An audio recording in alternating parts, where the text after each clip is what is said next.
We have to understand that the enemy is after our mindsets because he does not want us to reach a level of maturity that says no matter what I feel or go through, I must give God a praise. And sometimes we will dictate our shout and dictate our running and our steps on how we are feeling.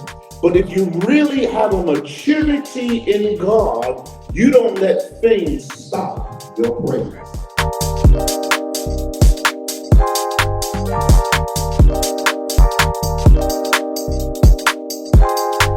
Can I make a point real quick that a lot of times our weight is really a presupposition of a miracle? You know, a lot of believers who got store-bought mentalities. I want it quick, I want it now, but God is saying, while you're waiting for me to give you the miracle, give me the praise. A lot of times we rather go into our own mind frame and our own mentality, but when you give God your life, that means not my will, not yet, Brantley, but God's will be done.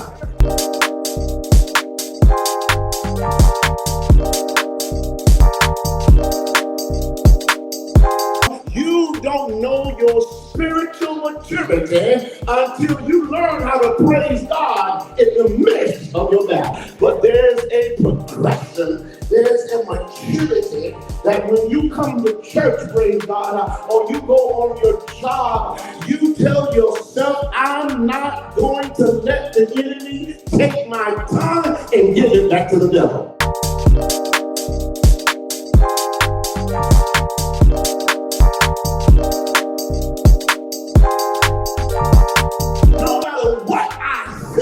I will give God the glory. Can we thank God for living another day? Can we thank God for having eyes to see and legs to walk? Can we thank God that when I was not doing right, God gave me another chance? God is trying to tell us, give me your praise, because I didn't have to do it for you, but I did.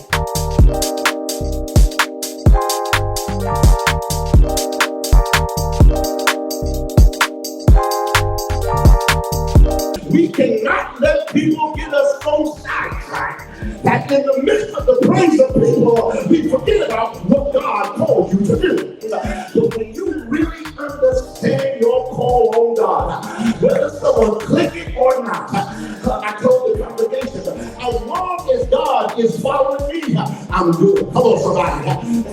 But I do the other way. I've got to keep following God.